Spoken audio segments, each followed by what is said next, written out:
All of you good evening. ఈరోజు ఒక విషయం గురించి మాట్లాడదాం అనుకుంటున్నాను. మానవులుగా మనం జీవించే హక్కు కలిగి ఉన్నాం, కానీ మన జీవితాన్ని అంతం చేసుకునే హక్కు మనకు లేదు. పెద్దలు చెప్పినట్లుగా ఈ జీవితం జీవించడానికే, కానీ అంతం చేసుకోవడానికి కాదు. ఆత్మహత్య వద్దు, ఆలోచన చేయి. జీవించడానికి ఏదో ఒక మార్గం నీకు తప్పకుండా దొరుకుతుంది అని పెద్దలు చెప్పారు. ఆ మాట నేను ఇప్పుడు గుర్తు చేస్తున్నాను. ఈ మాటను ఎందుకు గుర్తు చేస్తున్నా అంటే, మనం రోజు ఎన్నో రోడ్డు ప్రమాదాలు, హత్యలు, అనారోగ్య మరణాలు, వీటన్నింటి గురించి వింటున్నాం. ఇవన్నీ అనుకోకుండా జరిగే మరణాలు. అయితే ముఖ్యంగా ఈ 5 రోజుల వ్యవధిలో తెలంగాణ, ఆంధ్రప్రదేశ్, జార్ఖండ్ ఈ 3 రాష్ట్రాలలో ఒక 12 మరణాలు జరిగినవి. ఇవి సమాజాన్ని చాలా ఆలోచింపజేసే విధంగా ఉన్నాయి. మొదట ఆంధ్రప్రదేశ్లోని కాకినాడ పట్టణంలో వనపల్లి చంద్రకిషోర్ అనే వ్యక్తి తన 2 పిల్లలను చంపి తాను ఆత్మహత్య చేసుకున్నాడు. ఈ పోటీ ప్రపంచంలో తన పిల్లలు పోటీ పడలేరని, చదవలేరని, ఆర్థికంగా ఇబ్బందులను ఎదుర్కొనలేరని, అందువలనే వాళ్ళిద్దరిని చంపి నేను ఆత్మహత్య చేసుకున్నట్లుగా సూసైడ్ నోట్ రాశాడు. అది పోలీసులే చెప్పారు దాని గురించి. అదేవిధంగా హైదరాబాద్లో చంద్రశేఖర్ రెడ్డి అనే వ్యక్తి కూడా తన భార్య, 2 అమ్మాయిలతో సహా చనిపోయాడు. వాళ్ళిద్దరిని చంపి వాళ్ళిద్దరూ ఆత్మహత్య చేసుకున్నారు. దీనికి కూడా ఆర్థిక సంబంధమైన కారణాలుగానే చెప్తున్నారు. అతను ప్రైవేట్ లెక్చరర్గా పనిచేస్తున్నాడు. అతను జాబ్ బంద్ చేసి 6 నెలలు అవుతుంది. ఈ 6 నెలలు అతని కుటుంబాన్ని మెయింటైన్ చేయలేకపోవడం వల్ల అతను ఏం చేయాలో తెలియక ఒత్తిడికి లోనై చనిపోయాడు.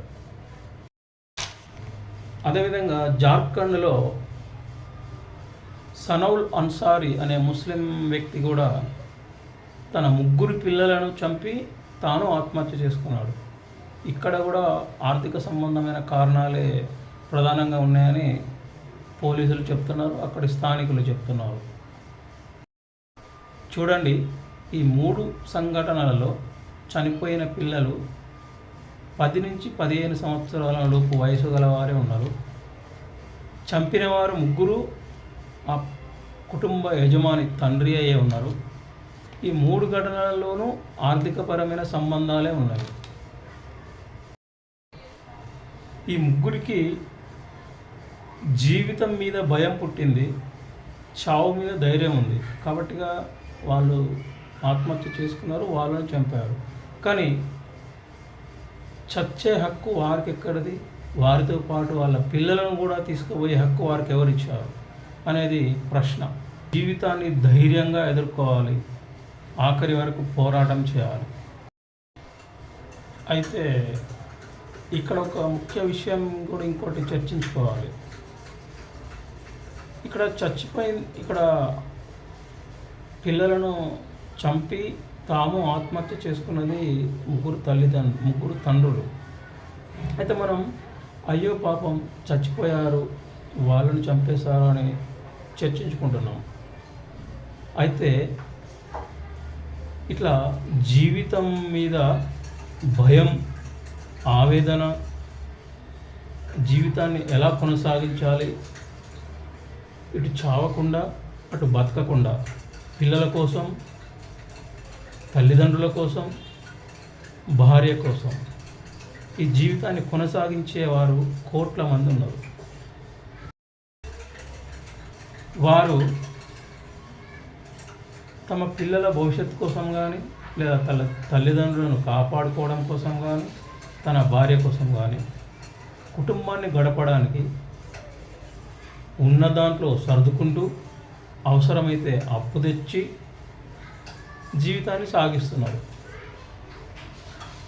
అయితే ఈ జీవన క్రమంలో తెచ్చిన అప్పులు మళ్ళీ పూడ్చడం, మళ్ళీ జీవితాన్ని కొనసాగించడంలో ఎంతో మానసిక ఆవేదనకు గురవుతున్నారు. ఇటు కుటుంబ యజమాని భర్త కానీ లేదా భార్య కానీ ఇద్దరు మానసిక వేదనకు గురవుతున్నారు. అలా మానసిక వేదనకు గురి కావడం వల్ల ఆటోమేటిక్గా ఏదో ఒక శారీరక జబ్బు వస్తుంది. ఈ జబ్బు రావడం వల్ల ఆసుపత్రుల పాలవుతున్నారు. అంటే ధైర్యం ఉండి జీవితాన్ని కొనసాగిస్తూ కూడా మానసిక వేదనతోటి జబ్బులు వచ్చి ఇటు చావకుండా అటు బతకకుండా ఇట్లా కోట్ల మంది ఉన్నారు. అందుకే నేను ఈ జీవిత పోరాటంలో నిలబడి ఉన్న వారికి నేను సెల్యూట్ చేస్తున్నా. ఎవరైనా సరే ధైర్యంతో ముందుకు పోవాలి, ఆత్మహత్య చేసుకోకూడదు, మరొకరి చావుకు కారణం కాకూడదు, ఇతరులకు బాధను తెప్పియకూడదు. మరొకసారి హ్యాట్సాప్ ఎవరికంటే ఈ జీవిత పోరాటంలో ధైర్యంగా నిలబడి ఉన్నవారికి. చూడండి, ఇప్పుడు ఈ 3 కుటుంబాలలో ఒకరు ముస్లిం, మిగతా వాళ్ళు హిందువులు. ఈ హిందువులలో కూడా మళ్ళీ కులాలు వేరే వేరే ఉంటాయి కావచ్చు. అయితే ఇక్కడ గమనించాల్సిన విషయం ఏంటంటే ఎన్నో మత సంఘాలు ఉన్నాయి, ఎన్నో కుల సంఘాలు ఉన్నాయి. మతాలు కులాలు అంటూ ఈ ఎగురుతున్న జనాలు ఇలాంటి వారికి ఏమైనా సహాయం చేస్తారా? చేయరు. ఎవరి స్వార్థం వాళ్ళదే. అందుకనే మానవత్వానికి మించిన కులం లేదు. ఇక్కడ ఇంకో విషయం కూడా ఒకటి గమనించాలండి. ఏంటంటే సమాజం కూడా మన ఈ వ్యక్తుల ఆలోచనను మార్చిపడేస్తుంది. అంటే నేను ఆ విధంగా బతుకుతున్నా, అతను ఈ విధంగా బతుకుతున్నాడా అని ఒక చిన్న చూపు చూడడం వల్ల కూడా మనుషులలో అరే నేను కూడా నా కుటుంబాన్ని అలా పోషించాలి, వాళ్ళ లెక్క ఉన్నతంగా ఉండేటట్టుగా చూడాలి మా పిల్లల్ని కూడా అని అనుకుంటున్నారు. కానీ ఫస్ట్ తనకు వచ్చే ఆదాయం ఎంత, దాంట్లో ఎంత మిగిలించుకోవాలి, ఒకవేళ ఒక 2 నెలలు జాబ్ లేకుండా ఖాళీగా ఉన్నా కూడా కుటుంబాన్ని మెయింటైన్ చేయగలిగేంత డబ్బు డిపాజిట్ అతని దగ్గర ఉందా, ఇట్లాంటివన్నీ చూసుకోవాలి. ఎదుటివాడు ఏదో చేస్తుండు కదా మనం అలా పోదామని అనుకుంటే ఏమవుతుంది, సడన్గా జాబ్ పోయినప్పుడు ఏం చేయలేం. మెయింటైన్ చేసే డబ్బు లేకపోవడం వల్ల ఆటోమేటిక్గా ఒత్తిడికి లోనవుతాం. ఇది ఒకటి గుర్తుంచుకోవాలి. ఎదుటి వాళ్ళు ఏం చేస్తున్నారు అనేది కాకుండా మనం ఏం చేయాలి, మన జీవితానికి మనం ఎలా ఉండాలి, ఎలా ఉంటే మన జీవితం సాఫీగా వెళ్తుంది. వాళ్ళు ఎవరేమో అనుకుంటారండి, అది తాత్కాలికం. కానీ మన జీవితానికి వాళ్ళు బాధ్యులు కాదు కదా. ఇప్పుడు నిన్ను అలా అన్న ఎదుటి వ్యక్తే నువ్వు కష్టాల్లో ఉన్నప్పుడు వచ్చి నిన్ను ఆదుకుంటాడా? ఆదుకోడు. నువ్వు కష్టాల్లో ఉన్నప్పుడు నవ్వుతాడు. ఇది గుర్తుపెట్టుకోవాలి.